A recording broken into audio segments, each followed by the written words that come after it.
would like you as well to be engaged in the discussion about the issues that currently we're facing in the Arab world. There's complex internet governance issues. Our panelists will be focusing on from their different perspective. So without really further ado, we can start, and we can start with our first panelist, Fahad Bataina. Fahad, he is a stakeholder engagement coordinator for the Middle East. He works for ICANN. Fahad as well, he is an active contributor in the internet community in our region. So I think we will start with the same question for all the speakers. Fahad, what do you see the emerging issues from your perspective in the Arab world? Thank you. Start. Thank you, Mohammed. Good afternoon, everybody. My name is Fahad Bataina, and my colleague Mohammed actually introduced me quite well. So I guess there are a couple of pressing issues within the Arab region that really need to be tackled. I mean, I work as a coordinator for the Middle East, and I talk a lot with stakeholders. I engage with people. And every time I engage with people, everybody has, I mean, every person, or let's say every entity, has a different set of, or a different number of issues to deal with. So probably in some countries they have issues with IPv4 and IPv6. Other countries would say we really were unaware of their new GTLD program. Other countries would say we really don't understand what internet governance is all about. And even within stakeholders within the same country, there is a lot of misconceptions and issues that really need to be tackled. So my role actually is to educate people, is to aware people on the different aspects, let's say, of internet governance. Let's say the good side or the upside of actually understanding internet governance and in goals of actually building a healthier internet ecosystem. And frankly speaking, I've been coming across countries who are interested in actually either developing their own internet governance policy framework, or even one step further and actually doing their own national internet governance forum. In the last 1 year, I would say that, for example, Tunisia have their own national IGF. I know that Yemen, for example, are actually working on having a national IGF. We have in Lebanon, for example, LINK, which is the Lebanese Internet Network Center, and my colleagues, Dr. Imad and even Salam, would probably talk more about that.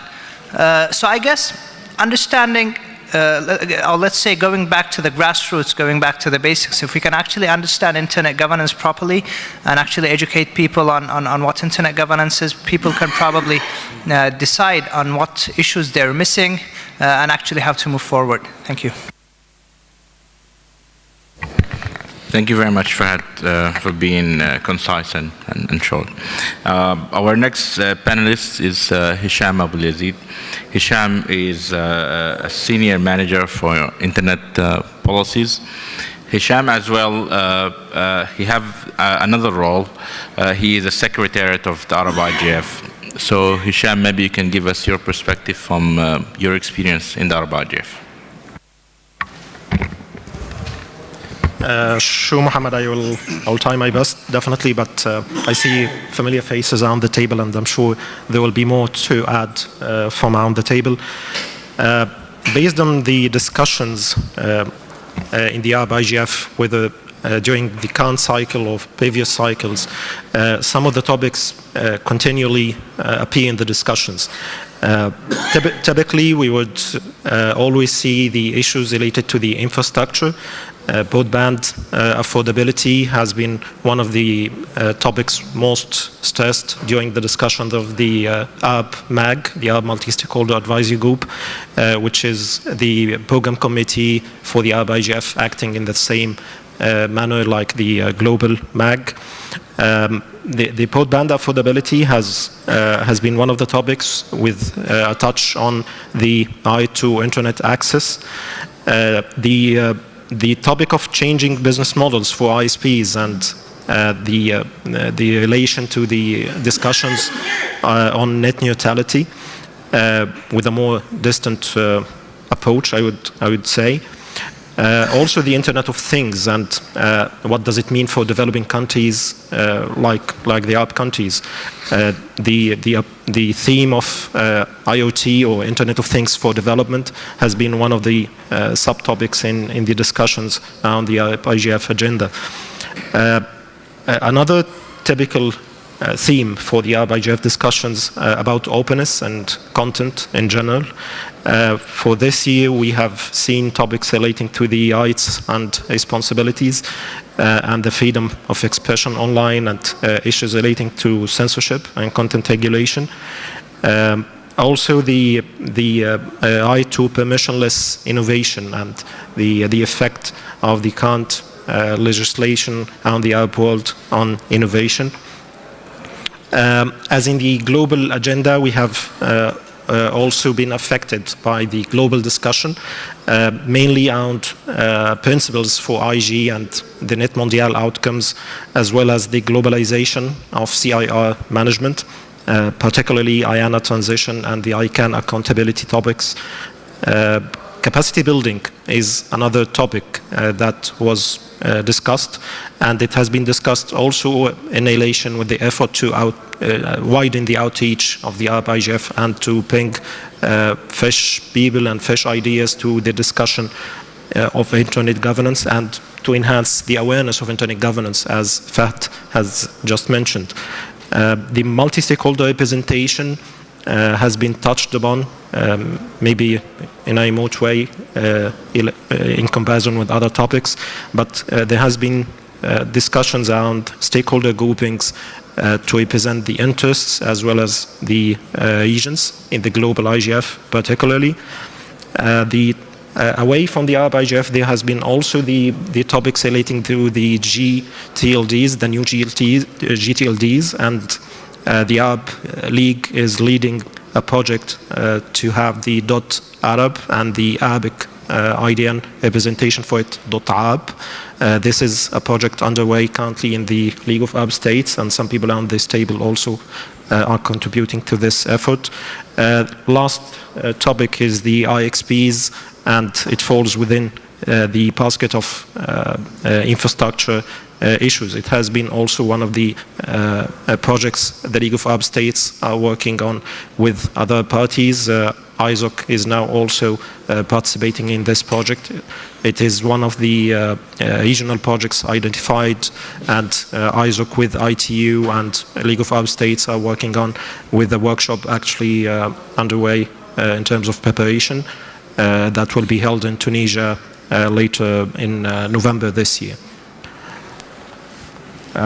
With this, I conclude. Thank you very much, Hisham. I think that's a very wide range of initiative, and thank you for summarizing the issues being discussed at the Arab IGF. I will hand it over to the next speaker, Dr. Haidar Farahad.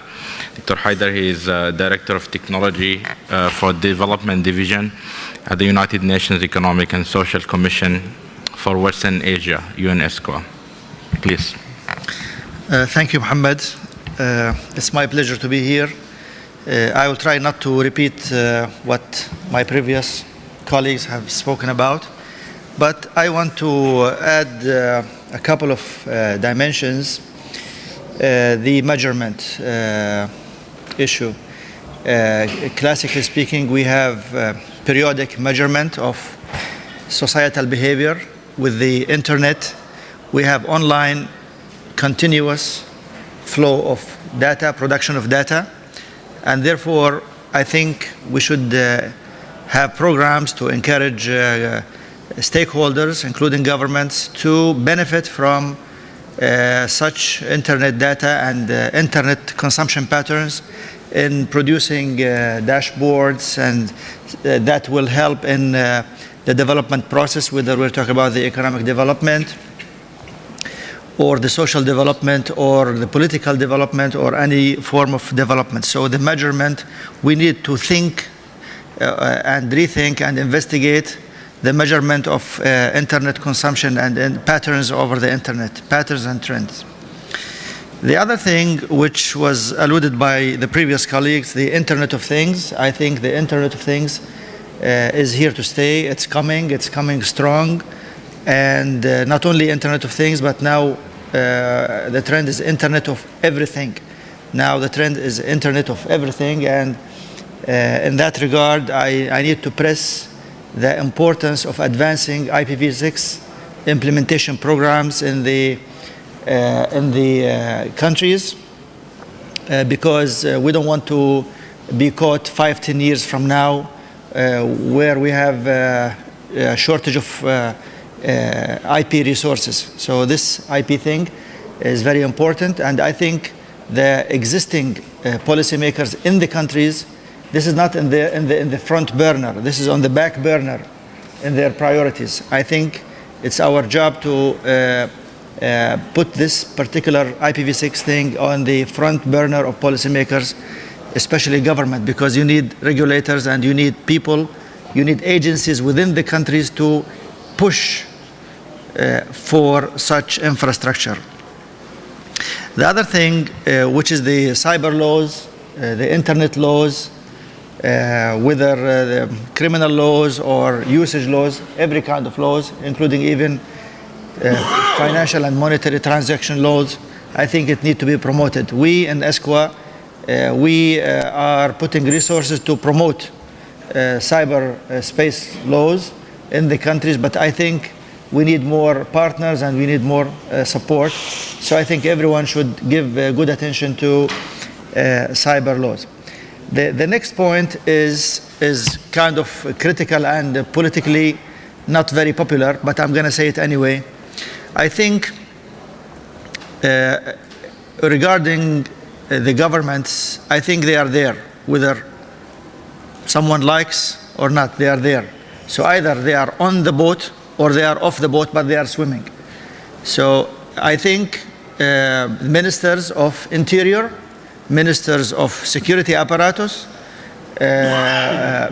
intelligence, data, government data, they are there. They own the data by virtue of the law. So either they are on the boat with us, or if not, they will not be left in the dark. They will create their own apparatus. So I think we need to think in the next IGF about good governance model, a good stakeholder model that will involve all stakeholders. Yesterday or the day before, I was speaking about the size of the government.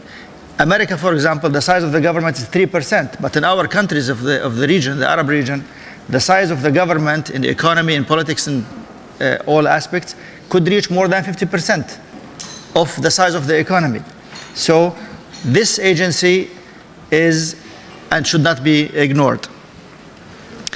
The next thing is the Arab IGF, and I'm sure my colleague Ayman here has spoken to many of you individually and collectively, but I think we, along with the League of Arab States and the other partners, we are pushing to conduct this Arab IGF every year. So far, this is the 4th year, and we have been successful. But behind the scene, a lot of things, a lot of pushing and a lot of crunching is happening in order to make this happen. So I want all stakeholders, including the private sector, the expert house, the NGOs, to chip in, not necessarily financially, but to be there and to be in the promotion and in the convincing part to in fact conduct this and continue to conduct this Arab IGF yearly. The point before last, which is the national IGFs, I know this may not be a very popular topic, but yesterday, for example, we were speaking to the Chinese, and they were very eager, and they want to go for national IGF. Fahad mentioned Tunis and some other Arab countries who are venturing there in national IGFs. I think we, in the next IGF, we should, and Lebanon, of course, and I think we need to, for the next IGF, Arab IGF, to in fact have a program to convince people to at least study the viability of having a national IGF.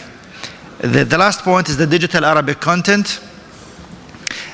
We have noticed that digital Arabic content on the internet, we have noticed that most of the Arab states are having digital Arabic content programs nationally.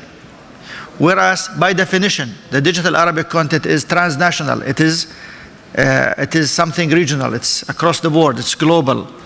So, and so far, the Arabic language on the internet has been doing very well. The Arab population is 5%, and you know that the Arab internet content is around 3%. And some people might argue about the quality and so on. We are there. We are better than some other languages. But I think we need, in the next IGF, we need to have a collective kind of workshop or event to promote and cater for collaboration, Arab collaboration in terms of creation and dissemination of Arabic content. Thank you.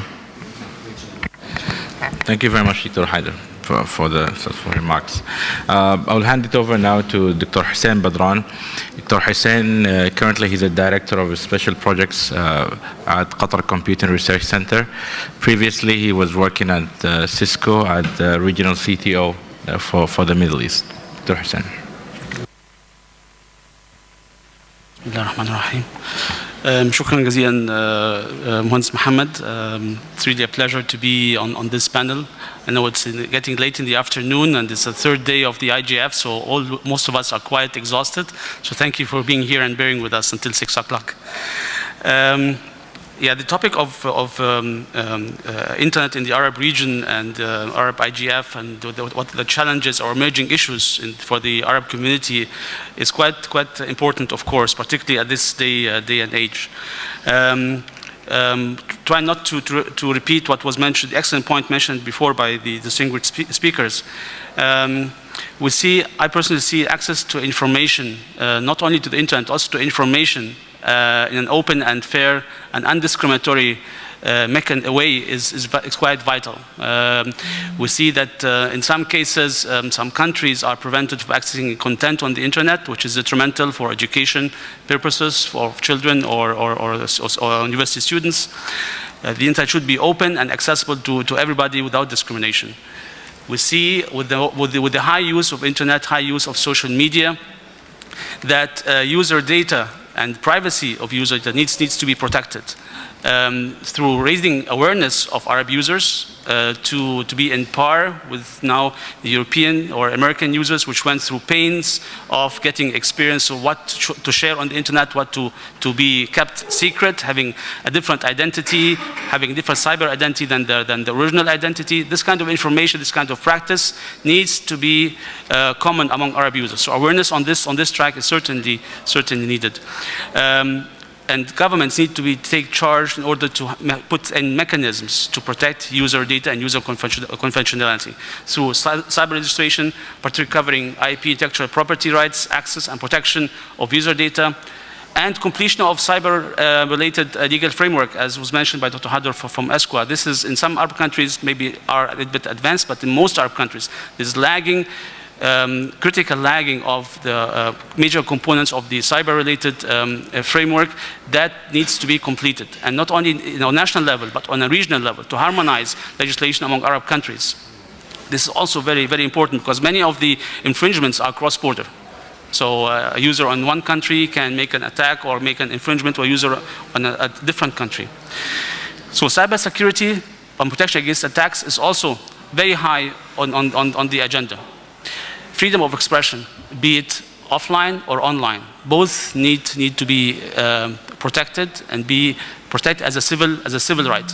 We see within recent years, particularly the last 3-4 years, freedom of expression is becoming a dream in many Arab countries. Not to say when you come online, bloggers are being brought from their homes, taken to prison straight away. So these kinds of practices need to be. We need to raise awareness nationally, regionally, and globally that these practices are happening these days in Arab states, and we shouldn't shy about talking and presenting these issues. Capacity building, fully agree. Capacity building is a very important topic that needs to be there because new technologies are adopted globally, are adopted regionally on an Arab level, and we have in the Arab level, because of the dependency for economic issues, pressing economic issues, technology can help alleviate some of these pains that the communities are suffering. So adoption of technology to help resolve economic problems gives us the capability to leapfrog in terms of technology paradigm. IoT was mentioned several times. I had the pleasure and honor to be on a panel just before lunch with Windserve and several boards of ICANN and ISOC on IoT adoption globally. And the point was made, that in emerging markets and developing economies, we don't have the luxury of looking of improving life quality of citizens. We have the pressing need to present the livelihood aspects to our citizens in terms of food, in terms of gasoline to drive cars, in terms of electricity, in terms of clean water. And here, IoT, machine-to-machine communication, is one of the technology mechanisms that can help us bring in these kinds of applications, these kinds of capabilities to help improve the economic situation. Here, innovation will just follow this kind of adoption because many of these applications can be developed locally in our region without having to import technologies from outside and be just a user of technology, but be a producer and creator of technology. Thank you. Thank you very much, Dr. Hussein. It's an excellent talk, especially putting back the issue of freedom of expression, privacy, and the table again. I will now introduce our next speaker, Ms. Hanan Benjami. Hanan, she is the manager of Internet Governance Program for the MENA region at HIVOS. So Hanan, please. Thank you, Mohammed. Well, a lot has been covered already by all my colleagues there, and I know that we all worked together for a few years to make IG kind of a concept that takes off eventually in the Arab region. And I think a lot of work has been done already in terms of the challenges. You all covered, most of the problems, and specifically Hisham, he gave you in details the agenda that we're working on at the moment to discuss in the future IGF, which will take place in Beirut late November. I think I would like to probably focus more on the problems we have in the region at the level of the existing legislation in general related to internet policy, internet public policy. So the problems that we have and we still need to sort out one way or another, either by kind of engineering a new legislation that will plug technology because technology now is the heart of usage in our daily life. We need that, and there is that missing link, but it's not connecting technology with legislation. So in the Arab region, we're still lagging behind. We have vaguely worded legislation. We have still the structure of top down, when government just engineers some policies that are not compatible with the usage of technology. And we have to look more closely in that. We need more policy makers in the region to be plugged into technology to understand how it works. This is the role of organizations like ICANN, for example, and they do have a Middle East strategy and working on that with regards to the DNS industry. I know that RIPE and CC as well are working in that line as well. In terms of the end user, we still have to do a lot of work to bridge the knowledge gap with regards of IG in the Arab region, and we try with various programs, various organizations have many programs to bridge that kind of gap that exists now. But I feel like there isn't a high level of reception of this concept from civic actors in general. We work with many segments, from the technical community or from just the end user in general. There is kind of an ambiguity evolving around this concept because of the term governance, and I think we should develop more simplified material, you know, to build capacity on IG in the Arab region, and preferably in Arabic as well.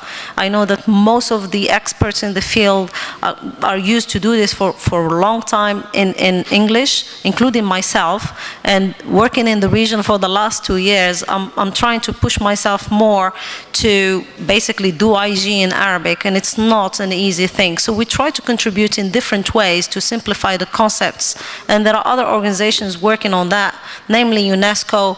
We provide feedback. I'm not sure if my colleagues here were involved in the terminology project of the UNESCO to, you know, form a glossary. I think it would be very useful, you know, for us to use at the regional level or even at the local level. That's one thing. Another issue or topic that I think we should really try to give more attention to is privacy.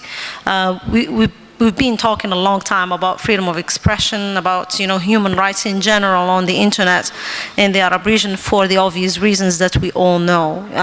But privacy specifically does not even take a large stake in our daily conversation, day-to-day conversations. So I feel like we need to do a lot of work in that department, whether it is like raising awareness about it, because I think it's a cultural thing as well, that people in the Arab region, and that's based on statistics that I recently looked into, studies done by ICC Qatar.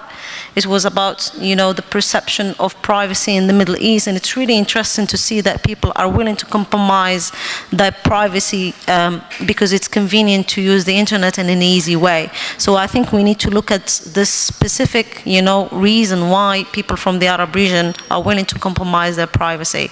It's strange because all over the world, you know, the internet users are very, very concerned with that, except, you know, that the Arab region, the average is a little bit lower, you know, the percentage of people is lower than the global average.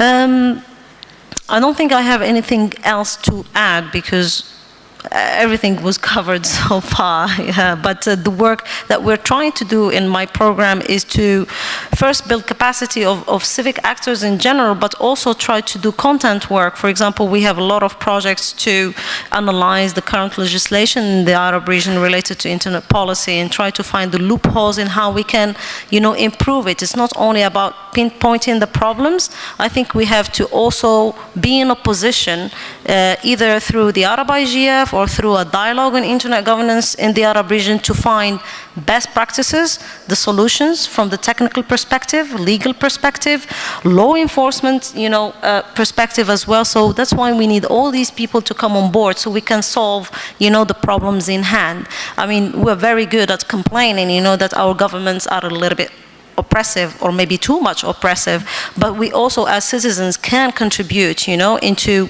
solving the problem. So we can't be in a position where we have to be offensive all the time or even defensive. We have to be able to solve our problems, and the only way to do that is to have a conversation, you know, with our governments and other like stakeholders concerned. Yeah. Thank you very much, Hanan. That was very, very useful and thoughtful. I would like to introduce now Paul Rendek. Paul, he's External Affairs Manager in RIBE NCC. RIBE recently has focused on the Middle East region.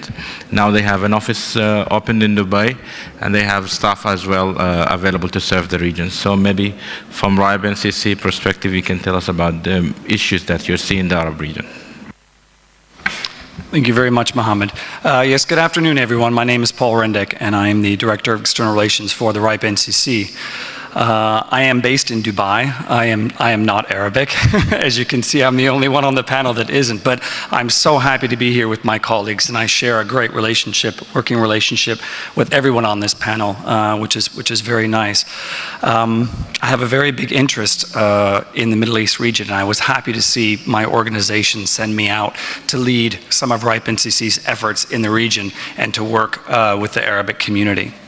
What I can say is Middle East countries have always been an integral part of the RIPE NCC. We've had them as members since the inception of our organization some 20 years ago. So these Middle Eastern organizations are not something new for us at all.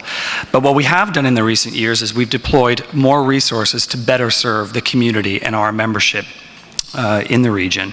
And dialogue is good, and all of my colleagues have brought up all these great points of the emerging issues. I think from the technical community perspective, we are looking at them, some of them a little stronger than others. We do have to prioritize. But again, dialogue is good, but I prefer to get down to work. So some of the stuff that we've done, I'm happy to report that my team in Dubai, I have a team with local Arabic staff serving the community and also serving and dealing with international issues that are working within the whole region of the RIPE NCC service region. It covers 76 countries. It's more than just the Middle Eastern countries, but we are working and integrating together. We have completed our 12 to 18 month roadmap for RIPE NCC initiatives and activities in the region. And we've done this through engagement with our membership and with the technical community, public and private sector, as well as industry partners.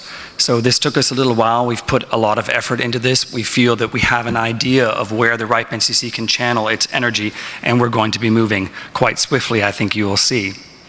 I'm happy to report that this year we injected €500,000 into our regional program, which is quite a lot of money for an organization like ours to work within these within the regional outreach programs that I have. So I believe that we're well funded. I believe we have the local knowledge that can carry us and give the Arab community what it needs to move from the technical community perspective.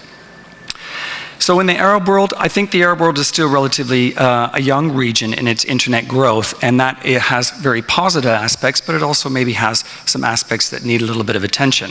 I see a potential disjoint between the players in the internet community, namely the public and the private sector. And I'm hoping that the RIPE NCC and the technical community, once this is well identified, can play a role in maybe bridging some of this and bringing the players together to actually have some cooperation and get real work done between public and private sector. I think this is very important. I fear that there is not enough local training and knowledge share and local technical capacity, and by that I mean for Arabs, not for the expats within the Middle Eastern area, but for the local community, in order to sustain the growth aspirations of the Arabic countries. So I think that the various players need to come together. And on this activity, we are taking some initiatives. I think I can actually be specific in saying that quite recently we teamed up with ICANN and with ISOC in Yemen, and we brought the whole Yemen technical community together, from the engineers and the operators up until the minister himself who showed up at this meeting. We talked about all the pressing issues that everyone just brought to this table for a period of almost a week in Yemen.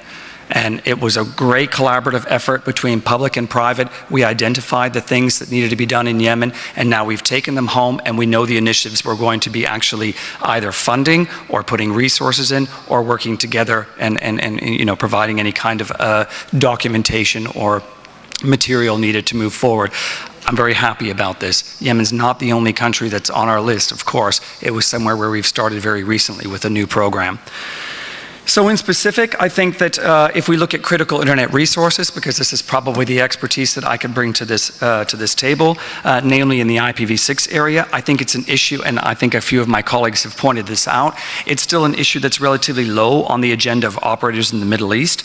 And given the plans of these operators, because of course I work very closely with all of these large incumbent telcos, which we have a very apparent presence in from the Middle East countries, I think that these initiatives, I think that the community really needs to come together before these initiatives can go forward, and this needs to be an agenda that isn't only seen by the public sector debate, by governments. It needs to be led by both together. Thank you. Thank you very much, Paul. We'll break now, and to give you a chance as an audience to also raise issues that you see from the Arab region. I will just ask you to provide us with your name, details, and try to be short and brief. Then for 15 minutes, then we'll have another round of 5 minutes talk by the panelists. So you have the chance now to engage with us. Rida. Please be brief. Thank you, Chair. Rida Gelouz from the Tunisian ICC Association. Mr. Chairman, allow me first to thank all our colleagues for the very valuable proposals they have done in terms of future issues to be dealt with. I would like to add two areas of interest and make a general comment. As far as the areas of interest are concerned, I think that big data analytics are going for the coming years to become very, very active area or a very important area of activity all over the world. And I think that the Arab region should move toward introducing some expertise in this area because, well, I mean, it doesn't just bring business; it also brings problems in terms of property rights, in terms of data protection, in terms of, and we should pay attention to all these issues. The second issue is openness, not in terms of data only, but also in terms of culture. And to be frank with you, my feeling is that in the Arab region, openness culture is not so common. I mean, we have still a lot to do to be within the general understanding of what is now openness from in all areas. The general comment I have is that when you go through the two main documents we have in our hands actually in terms of evaluation and from the prospective point of view, we have the Net Mondial document and we have the WSIS Plus 10 review. In both documents, you will find a set or a part of the report or the final declaration dealing with pending issues. I think that all these pending issues should remain a preoccupation for us because at least for these points, the debate is still open. Nothing has been decided on these points. Even some understandings have to be deepened. So why don't we take our chance to be part of the global community, at least in the debate on these points? Thank you. Thank you. I think the lady in the middle, then us.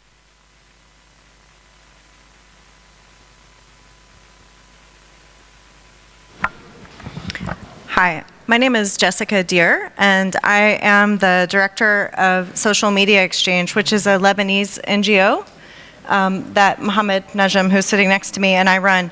And we're finalizing a report right now that maps the legislation in the Arab region that affects online expression. And among that legislation are about 11 cybercrime laws that have been either drafted or passed in the past 3 years. And I think without exception, these cybercrime laws all contain articles that restrict both freedom of expression and violate privacy and other related rights. So my question to the panel is, within this international and regional sort of cyber framework that you're promoting and the development of this legislation, and definitely acknowledging the need for laws to prosecute cybercrimes, real cybercrimes, what measures are being taken by ESQA and others who are facilitating this process, the ITU and others, to make sure that rights to expression and privacy aren't compromised? And also, what measures are being taken to ensure that the drafting process, the legislative drafting process, has some sort of opportunity for either public comment or at least technical expertise and input from the private sector. I'm just, yeah, that's my question. Thank you. I think Dr. Haider, you can respond before we take the next question. Yeah. Yeah, well, since you mentioned ESQA, I think when it comes to cyber laws, either we can invent the wheel, reinvent the wheel, or benefit from what the others have been doing. The methodology so far is that we are looking at the best practices, particularly in Europe. It's called cyber law directives, and we are bringing these to the region and opening dialogue among local legal apparatus in the countries, and it's up to the countries, up to them to put on the table laws to the legislative branches. But it's a cycle. There's a process there. First of all, we are not starting from zero. We are bringing best practice. Two, it is being discussed among the legal apparatus within each country. They will do customization, localization, and all these adaptations. Then, of course, after all of this scientific objective work, it will go through the government legislative process. So it is like stages. But again, I mean, our role is to, I mean, as ESQA, since you mentioned ESQA, is to bring the best practice, but it's a sovereign decision in the countries. Maybe just to add in that, from experience, what I'm seeing that more and more government entities are doing public consultations. For example, I'm working in Qatar, and we're doing lots of public consultations, either at the ministry level or the communication regulatory level. And others might can speak about other examples, but it's an issue. It's a change that need to happen. I'm not sure if any of the panelists will contribute. Okay, Paul and Dr. Hussein on this. You raised some very, very good questions, and I can only speak here from the technical expertise side because it's, you know, the other parts are probably not really, you know, specific to RIPE NCC business so much. What I can say is that we are reaching out to the LEA community, also in the Middle East. It's a little newer for us than maybe other parts. This summer in August, we were invited by Interpol as the outside organization outside of Interpol to interact with MENA, with the MENA cybercrime units. So we met with a lot of the Arabic cybercrime police units and heads of police and what have you in the region to exchange the technical expertise needed. Now, in all of those dialogues, I can tell you that we are always promoting that the LEAs are an integral part of the technical community so that they understand what it is that they're doing when they're making the laws. We are not involved in public policy as an organization, nor do we want to be. That's somebody else's role. But I think we can help in making better public policy. And I think we can do that in the LEA community as well. Another example is that the Jordan cybercrime unit, or the police unit of Jordan, also had the RIPE NCC hosted the RIPE NCC in their country. We worked together with them for a number of days, again, sharing our technical expertise with them and pulling them into the fold, making sure that they realized what it meant for them to understand what was going on in technical community issues. So there is this work going on from our organization, and like I said, in each one of these, we are trying to make sure that the LEAs are engaging a lot more with the other stakeholders. I think they'll make better public policy decisions.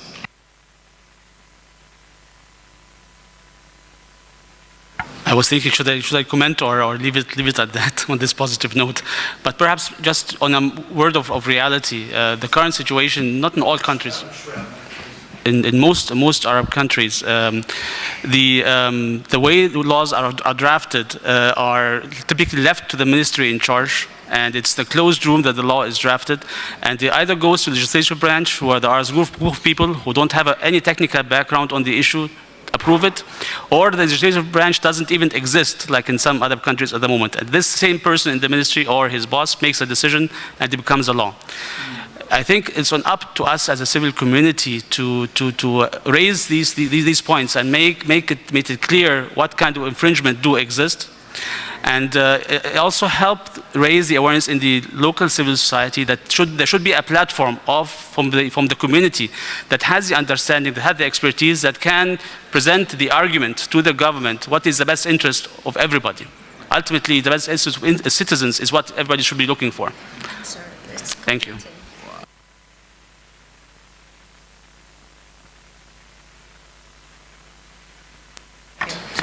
Jessica, yes, you're correct. You know, there is no coherence in how the legislation is implemented. But just to feed into what he said, in the Arab region, there is a huge problem of ambiguous, legislation in place, and the only way to do that is to literally pin down all the legislation in place. UNESCO works on a very interesting project, but unfortunately, it doesn't cover freedom of expression and these issues that are of your concern, and that's why we worked together, on a specific project which will basically define, from a legal perspective, the loopholes in the existing legislation in the Arab region with regards to freedom of expression, intellectual property rights, and other topics that you're aware of. So. I don't know whether we have that luxury, to feed into the government processes in the Arab region and advise them on what are, the modalities, to change or influence that kind of legislation. I don't think we are in that position yet from what I see. The moment we manage to get the governments or these specific departments responsible for this kind of laws involved in the discussion in the Arab IGF, maybe, we have a hope that we can exchange that kind of expertise with them so we can help them with that. Okay.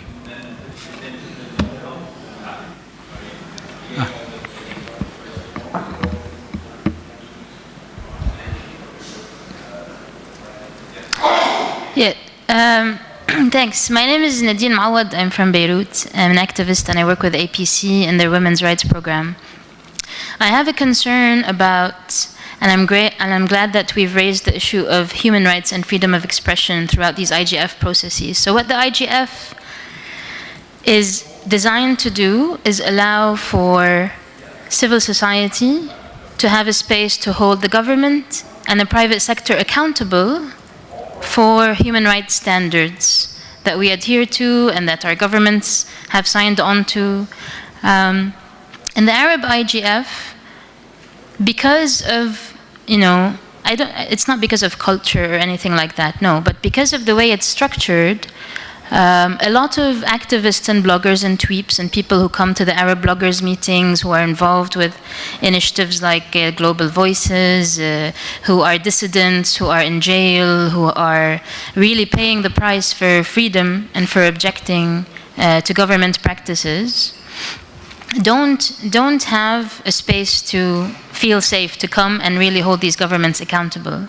So I feel like it's always sort of the elephant in the room when we try to push the issue. So in the panels that I remember from the Arab IGF, it was either siloed as a separate discussion with 10 people in the room, and we talked about, humans, women, minorities, religious expression, blah, blah, blah. In the main sessions, there really wasn't enough room, and there wasn't enough courage, I think, and there wasn't enough willingness, perhaps, also from civil societies and to sit with governments who have put, our friends and our colleagues in jail in a lot of cases for a long time or even for a short time, and to say, we need to uphold human rights online and offline as well. So I want to ask you as a panel, really, for how you think we can approach this issue to be able to use the Arab IGF as a breakthrough space.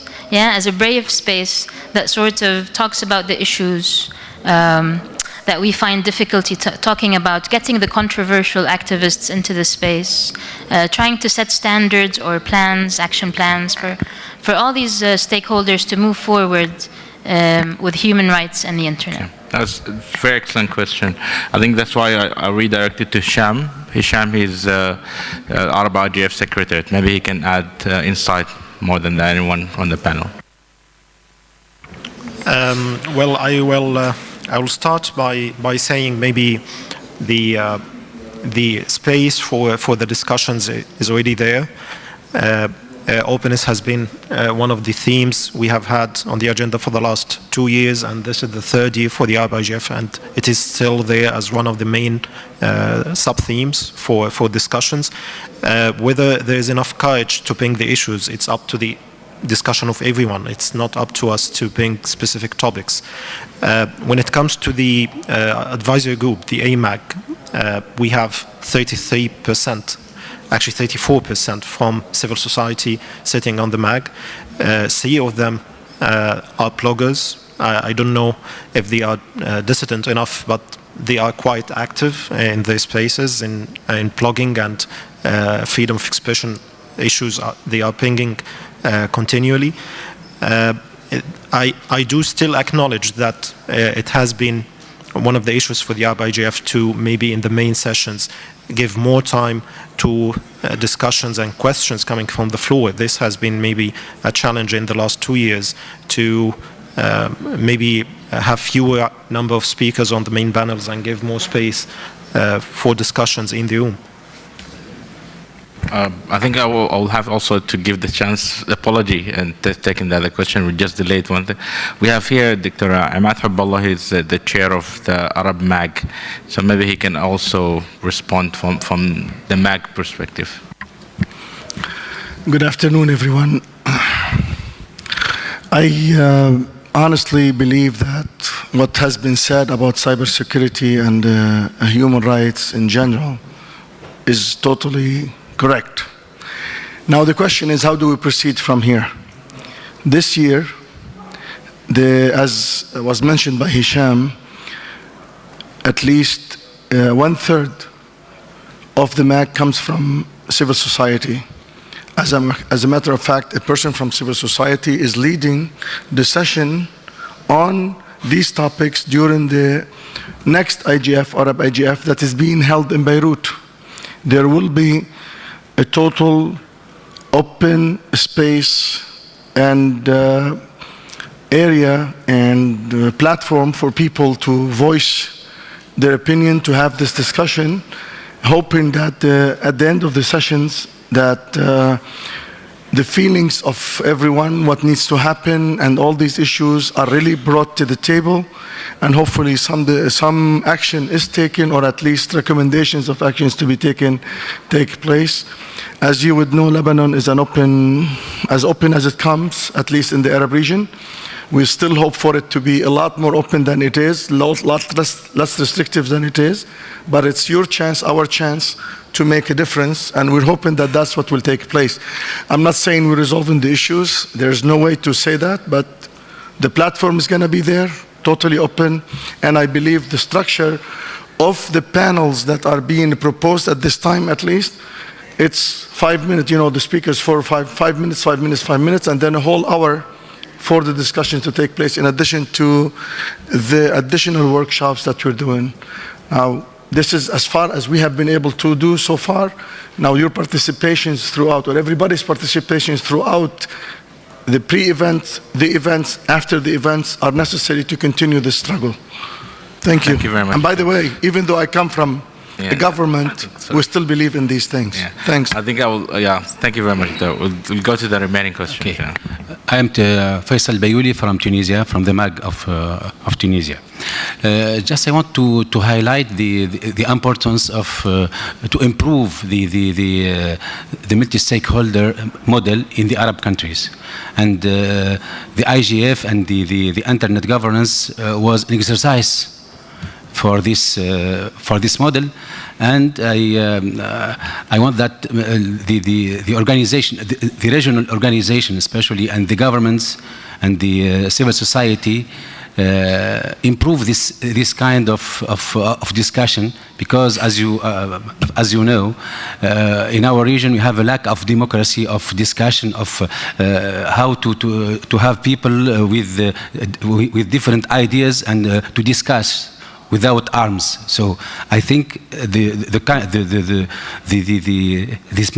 model, this new model of multi-stakeholderism is very important for the Arab countries, and I hope that that everyone in his countries or in his organization improve this kind of platform. Thank you. Thank you very much. Khalid, question, please. It's really not a question, but thank you for the microphone. It's going to be an observation and a comment. First of all, my name is Khalid Fattal. I'm the group chairman of Multilingual Internet Group. Before I actually throw this bomb, intellectual bomb, how many people here have attended more than 5 IGFs? Raise your hand, please. 5 IGFs or more. Raise your hands. Thank you. Less than 10%. Those who have attended previous IGFs will at least confirm what I'm going to say is that we've heard all this before. And I'm going to remind you of anybody who attended yesterday's Big Tent event by Google. Vince Cerf was being interviewed, and he made a comment. I don't think he was aiming at us, but it's so valid. And the comment included 3 words: adapt or die. Guess what? You are dying. And I'll tell you why. The topic of this session here, which I came to try and be supportive, which I still want to be supportive, but sometimes reality check is in order. Mr. Chairman, maybe I'll pull it out, but maybe you can read for me what the title of this session here is. Could you please? Yes, emerging issues from the Arab world. Emerging internet issues in the Arab world. Yeah. Let me put it this way. If ISIS deployed a video on the internet about what they are doing on the globe, does that not make it now an internet issue? I would believe it does. You are all debating and infrastructuring based on the old school of doing things while our region is dying. If you cannot step up to the plate and do things differently and creatively to champion the cause of your people, then step out of the way. I'm saying this in the most humblest, most endearing way, and this is not a challenge to any individual or any organization, but to all of you. Prioritization is key. Our region is now not just suffering from lack of democracy. It has no democracy. It has now enablers for democracy that are being supported by outside forces. This is democracy? Capacity building in what form? We're doing events, we're doing summits, we're doing conversations that are getting us nowhere. So unless you're really going to sit back, go back and meet between yourselves and come up with some creative solutions for the community, which if they prove are successful, then you have exemplified a multi-stakeholder model. Stop preaching multi-stakeholderism. And this is a challenge to ESCWA, who's doing a tremendous effort to try and promote this to the region, but I'm sorry, it's still not up to scratch. Same thing to the Arab League. It's not enough to just talk about privacy. It's not enough to talk about legislation. There are countries that are disappearing off the maps. So if we're not up to scratch to making it valid and prioritized, then I think it's time to step out of the way. My 2 cents for whatever it's worth. Thank you very much. Thank you very much, Khalid. I think your presence as well as support to the community here, and basically we don't have positions to step in. We're part of the community, and there's lots of people here within the community who is also doing very good job within their communities to try to support the internet cause. I didn't get the question, but I think your statement is noted. I'll give it to Manal now. Yes, thank you. Frankly, I didn't get the question also, but I would look to people as expert as you, and I already see you in all ICANN meetings and IGF meetings, to guide us how to do this in a better way and guide our efforts.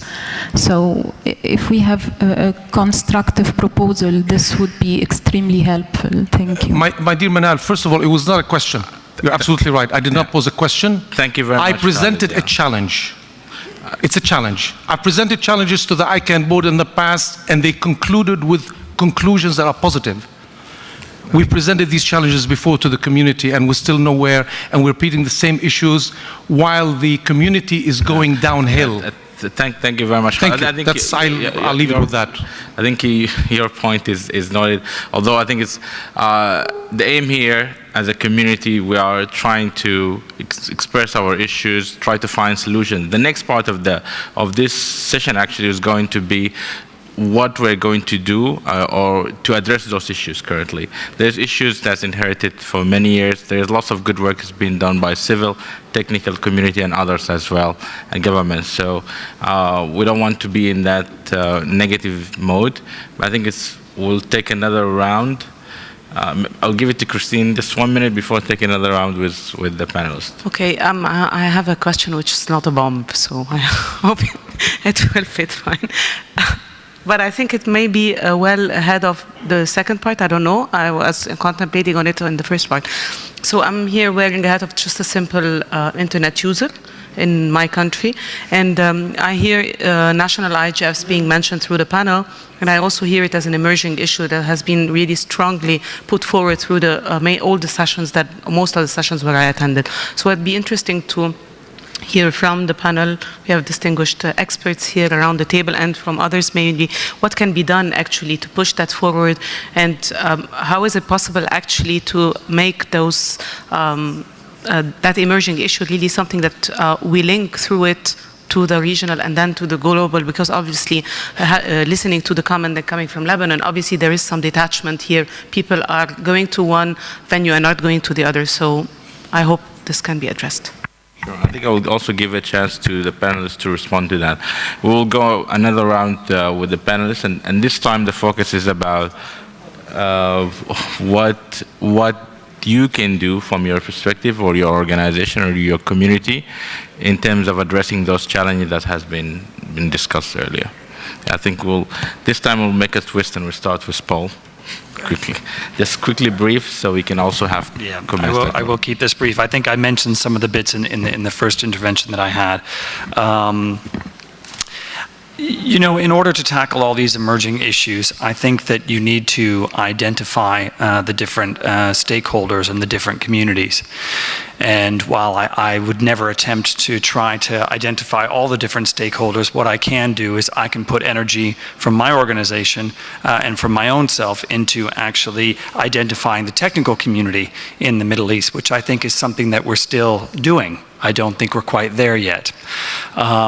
And that's unfortunate, because I think a lot of other regions enjoy a much stronger technical community, and together their voice or their influence inside of issues that have been expressed here are quite positive, and we're seeing a lot of that activity. So I'm hoping that, we see a lot of players from government in the debate. I think everyone around the table here knows why that would be, and that's, one piece of it, but I think we need to make some links in the chain.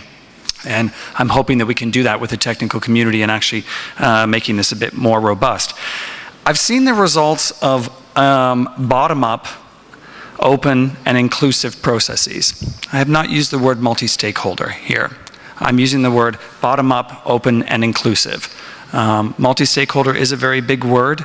It is a word that of course we see flung around the rooms here all week long. I'm going to try to simplify this. My idea or my definition of multi-stakeholder would probably translate a little bit better to bottom-up, open, and inclusive processes. And in other parts of the internet environment, I've seen the positive impacts that these kind of processes can have. So I think it's time for the Arabic community to embrace these processes as an opportunity to realize the challenges that we have here. And this is for everything that the internet is throwing at us in our way forward. So I think one thing that we have seen is that, you know, if I look at the Arab IGF, I think that at a start we had a very positive multi-stakeholder kind of approach to the formation of the Arab IGF. But I think it's imperative, and I think it does need to be revisited. We need to revisit the approach and make sure that we're moving in this kind of manner where we've got, you know, all the folks involved to protect what we've started so that we can enjoy future success. I understand the comments brought forward by our colleague Khaled, and yes, okay, there I can see they're fairly explosive, and I think there's something that probably is beyond the control of any one person in this room. They are valid questions, yes, but I think that, you know, the bomb that was thrown here, what have you, it's probably easy to throw a bomb at the table, but what do you do in your capacity, wherever you are and whatever stakeholder group you're in, what can you do to actually make any kind of change to offset the bomb that was thrown here? And I think that this is the thing we need to look at. Again, I can comment only from the technical community, but we are willing, as I said, to move this thing forward, and we will be here as a player, so thank you. Yeah, thank you, Paul. It's really nice to be in the driver's seat, you know, sometimes, because then you can see the road like in front of you, and then you know what you have to do to solve, you know, all the issues that we have in hand. We really have a big challenge in the Arab region. We have a fragmented community, whether it's within the technical community, whether within, you know, what ICANN is trying to do, or within what I'm trying to do. My job is full-time job is literally to build capacity on IG in the Middle East and bring in all civic actors from the Arab region. We're leading this program. It's the only program from the Middle East and North Africa. I have been working with a lot of people in my network, and I can say that this is not the easiest job. I'm sitting on a very hot seat, and I can tell you that I deal with people who are, you know, who have agendas. I mean, I can't deal with that. Like, if my agenda is to bridge the knowledge gap in IG with the help of different stakeholders that I've been working with for the last 2 years. Now, how can we really change things together? This is what I want to know. Now, this is not the job of the people sitting here on this table. This is the task for all of us. I felt like I'm having a homework from Khalid when he stood up and said, like, what are you doing about this? No, what are we doing about this together? This is the attitude that we have to solve these challenges. I mean, I don't look at the problems we have as obstacles. You know, I look at them as a challenge that I can overcome in the future. And the only way you can do that is if you really put your head down to the business and do that business, not by talking. We've been talking for a very long time. It's time to do, okay? Now, we have to really try to focus on what we're trying to achieve. Have an objective. Don't be too ambitious. Expect to be, you know, facing a lot of kind of, you know, challenges, and you have to think of the way around that. Now, if you have agendas, it's not gonna work. We have to work together to make things better. And I think that's a better way of solving things. And I'm not gonna use any of the terminology that is being used for like the last 13 years in IG. I'm just gonna keep it simple, nice and sweet and short, and, you know, let's get to work, because there is a lot to be done. And if some segments, you know, of our community decides to have hidden agendas, I can confirm that it's not gonna work. You will have to sit on the table. You will have to be able to cope with whatever we have in place. We have to sort our own business between ourselves. And for human rights issues, safety of people, you know, being present in the IGF. Guys, we're talking about public policy issues. We're not doing anything wrong, you know. If you have any problems locally, of course, the platform has been open even in the worst, you know, kind of environment we could have been with. We had a lot of experiences. We had bad experiences, good experiences, but we still managed to bring, you know, the issues at stake, you know, to the table, and we did it in a diplomatic way, but we still managed to get the point across, you know, to, you know, the parties who are concerned with that. We just have to put some modalities in the way we talk about issues and not be confrontational. This is what I actually say to people I train in the Arab region when I'm doing this. You're not going to achieve anything, you know, if you are confrontational. And I'm going to cut it short for you. You're going to get stuck, and this is the same problem they have here in Turkey.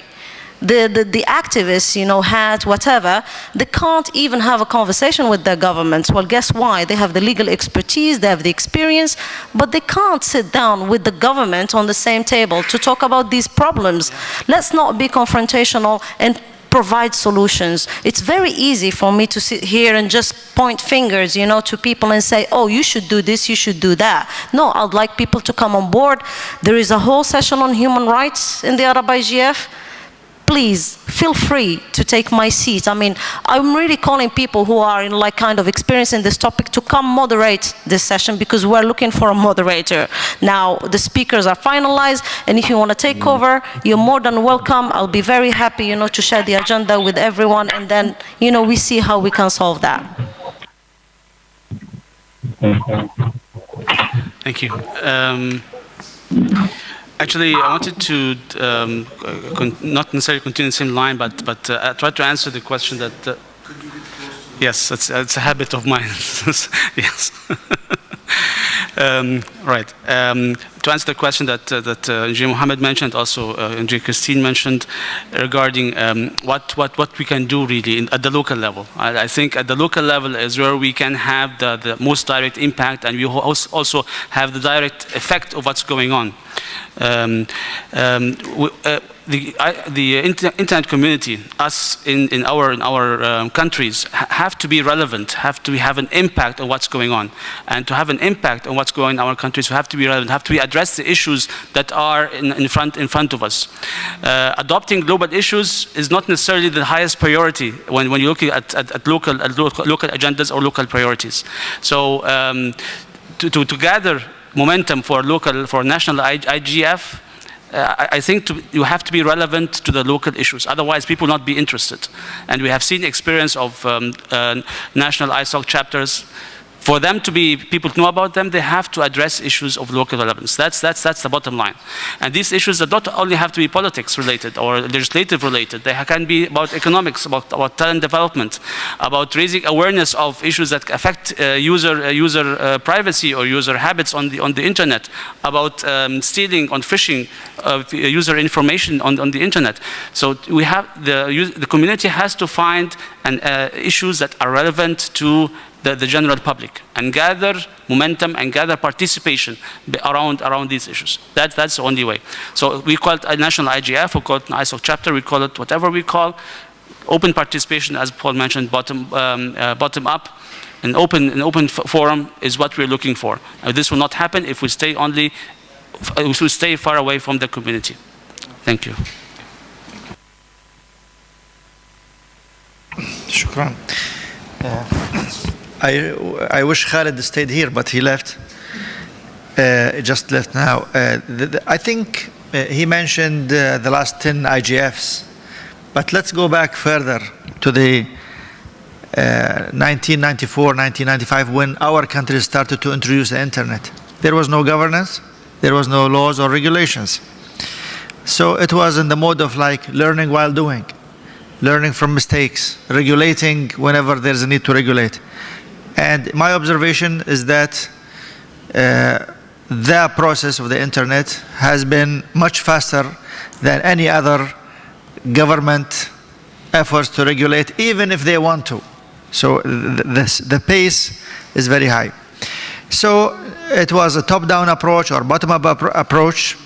I don't want to argue that, but I want to argue that it's learning while doing, and I want to confess from my side that we, the claimers of the multi-stakeholderism, we are not multi-stakeholder.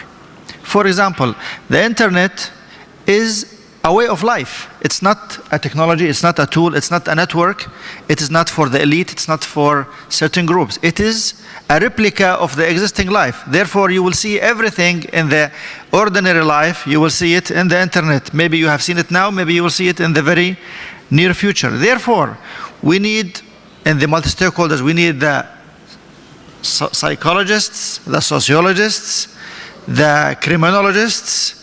Everyone should chip in. It's a way of life.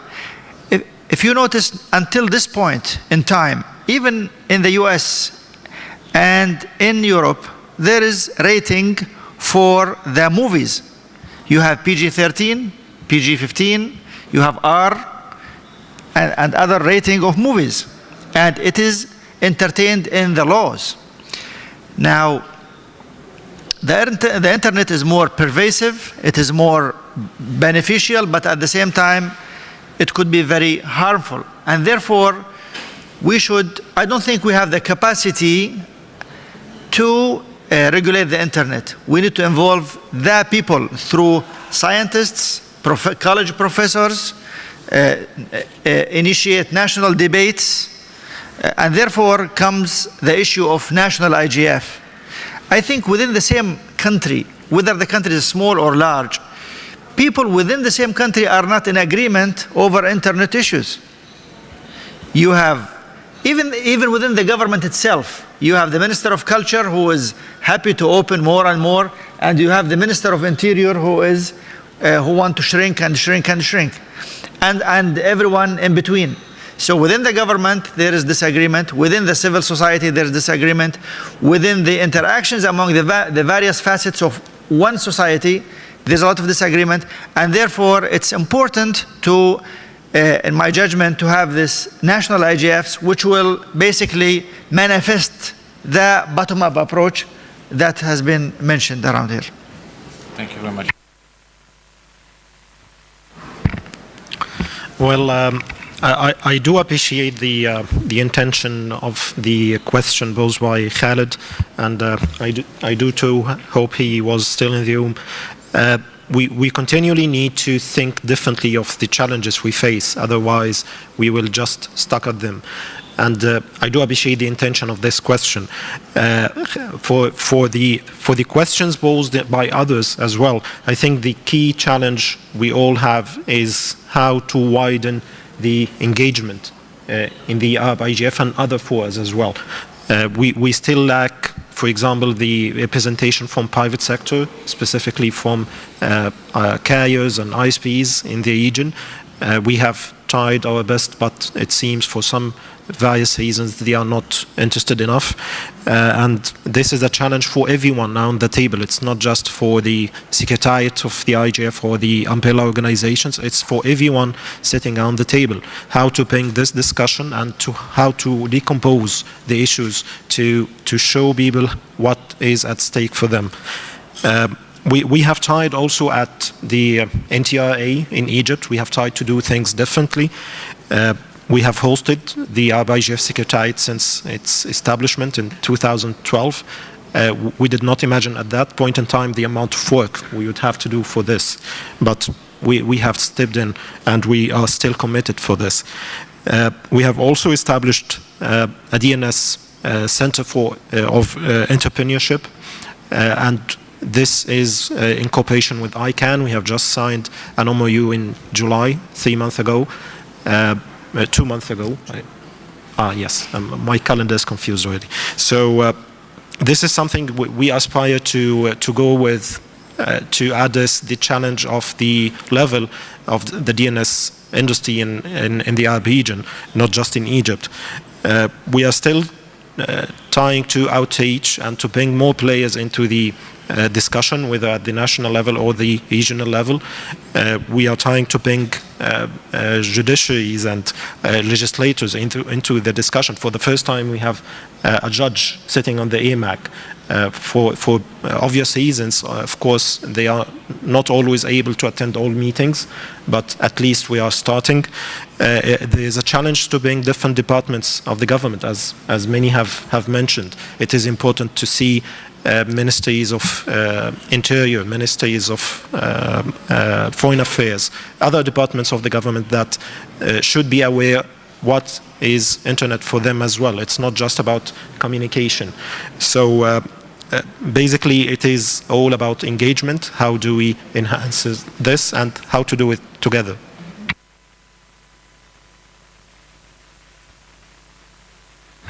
Okay, thank you, Mr. Chairman. So I would say that unfortunately in the developing world, one of the reasons why we are still developing worlds, or the developing world is still the developing world, because we are good at talking, pointing fingers at each other and never doing action. Okay, so probably there are issues. There is nothing perfect. Yes, 2 days ago at the opening ceremony, the Minister of ICT of Macedonia actually said that, okay, most of us here opening the global IGF are ministers of ICT, but where is the Minister of Economy? Where is the Minister of Culture? So what he was trying to say is actually everybody within the government must actually be involved in the internet governance process.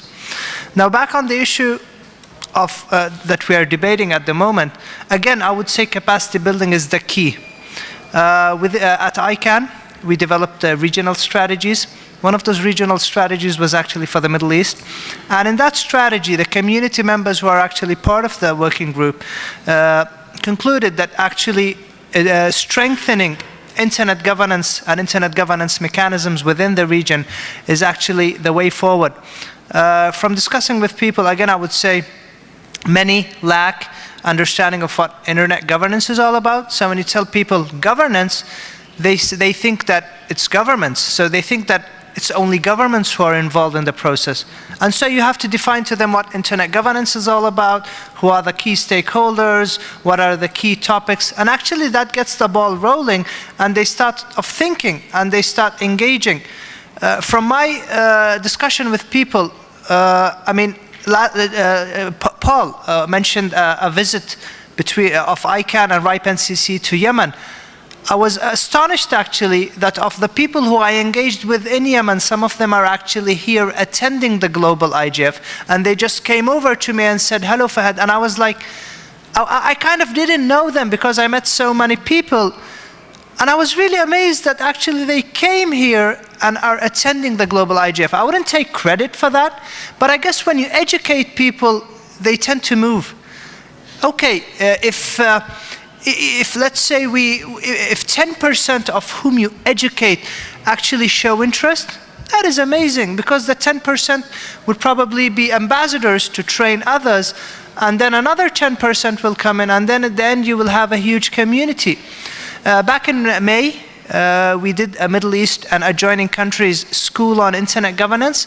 We actually had 25 students and 10 instructors. Of the 10 instructors, amazingly, 8 were actually from this region. So we do have the capacity. People do trust that there is good capacity and good trainers within the region who can actually do something for the region. Now, of the 25 students who actually attended that school, 3 are attending the global IGF. So that's 12%. That's a small number, but that's a good beginning. So yeah, it's time that we stop just talking, pointing at each other. It's actually time to do action. I think within our communities, we can each play a role. I mean, I'm paid by ICANN to actually do this work, and I understand that you all, many in the room have other jobs to do, and just internet governance is probably one small thing you would do. But then, I mean, even if you think you can't do it, you can definitely approach somebody who can do it, and education is the way. Thank you very much, Fahad, and our panelists. I have okay, 3 opportunities, 1 minute each, please, because we need as well to wrap up. I think, lady on the right, yeah, please go ahead. Yes. Me? Yes. Okay. Thank you. Just a question and a comment. I think we can talk about participation, but how does that... Sorry, my name is Courtney Radj. I'm with the Committee to Protect Journalists. And I think, how do you translate participation into meaningful participation? This is not a criticism of this panel per se, but most of the IGF is comprised of panels talking about things. Those are, then result in some reports, but, it's still unclear about the role that the IGF, much less other, regional level IGFs are playing in actual governance processes. And the UNESCO Internet study was looking at multi-stakeholderism, but the ethical dimensions of multi-stakeholderism. So when you have the governments dominating the governance space. Is there an ethical obligations to have your words and your normative statements meet up with the actions? Many of the Arab governments in the region have journalists in jail, have bloggers in jail, many of whom are jailed on anti-state charges related to the content that they circulated online. So I think it's time to take action to address that issue as well. And I just wanted to ask a question about how do you envision, what do you want to come out of the Arab IGF? How do you take it from showing up and being present to actually being able to meaningfully contribute? Thank you. Thank you. I think we need to invite you as well to the next Arab IGF, so at least you can observe. I have observed 3 Arab IGF, and it's not just for really people's presence, and it's useful also to have you and others as well participate. Just for the sake of time, I'll give the others questions. Please just be brief if you can. I will try. Good evening, everybody. Mr. Dabuz from Algeria, government representative. First, I thank everyone who has participated to make happen this workshop at this event. In my opinion, the big issues and priorities in the region are well summarized by the panelists. We have access, we have the infrastructures. The penetration is still low in our countries. Local content, capacity buildings, global security issue, and the legislation, everyone's. What we must do at work is the concept of multi-stakeholder to try to find an adapted right model that match our needs and our priorities. And for our side, the example that I am more optimistic than many people who have entered. If you remember the last year when we have organized the Arab IGF at Algiers at the beginning, during the opening ceremony, more than 8 ministers were present. They support the concept of Internet Governance Forum, and they expect that this space will help to find right solutions to solve the Internet issues in our region. Well, when I said the Arab region, not only East, Middle East, there is also North Africa. Okay. Thank you very much. The list of issues has been really noted. I think on just closing, I'm sorry, Rida and Salam. half a minute quickly. Just, okay. No, I just wanted to say that the Arab IGF call for workshop is still open. Please go to the website, and if you have a good idea for a workshop, please apply. You have until 15th of September. Thank you, Chair. Back to this culture issue. I fully agree with you, Paul, on what you said. We should no more to talk about multi-stakeholderism anymore, because it's a matter of practice. Multi-stakeholderism is probably inclusion. Multi-stakeholderism is probably bottom-up way of doing. And the day where in our region and in other regions as well, you will face someone saying, I will never accept what you are saying or what you are doing because it is not bottom-up, that day probably we will start being multi-stakeholder. That's it. Thank you very much. And I think as a final wrap-up, I will just give a final chance to Ayman Shirbini. He is from UNESCO, and he was also working with the Arab League as well. They were supporters for the Arab IGF. I think I give him the closing remarks, and I would like to thank all the speakers for the good talk. Thank you, Mohammed. Thank you, Mohammed, for this wonderful moderation of this workshop at the end of the day. Thanks for everyone. And I'd like, in my capacity as co-organizer of this workshop, myself and my colleagues in League of Arab States, Arab Secretariat, and the MAG, to really tell everyone here that this is very insightful, enriching discussion for all the community of the Arab IGF. There is now an Arab IGF community. And I'm very happy. And my colleagues here know that like 4 or 5 years ago, we have been like a few champions. 1, 2, then 3, then 4, then 5, and 6, and then we are here. The champions are about 50, and the community is about 500, at least, who are active. My 2 key messages for the closure of this workshop, 2 main messages: evolution and sustainability. These are the challenges in the region to sustain, to evolve, and to sustain first of all, the dialogue, and then the action. And let us be really realistic. I mean, we are now a 3-year-old baby who just started. The global IGF is 9 years old, plus 2 WIGIG and things, so it's like 11 years old young man. And the ICANN is maybe 16 years old now. So we are in the process of establishing the dialogue, and establishing the dialogue per se is a success. Just to reiterate, first year we had 1 MAG structure, 2 MAG meetings. Second year we had MAG meetings plus open consultation. Third year now we had 5 MAG meetings, bottom-up inclusion, 3 of them face-to-face, 2 WebEx, and we are improving. We are not claiming that we touched the skies or that we are idealistic or error-free, but the process itself being in place and being evolving is a success. We had the kids, civil society as a host. We had an Algeria as a government as a host, and now we have ESCWA as a host for the 3rd year. So I think we have to be realistic with ourselves. We should really be balanced in praising the pros and identifying the cons.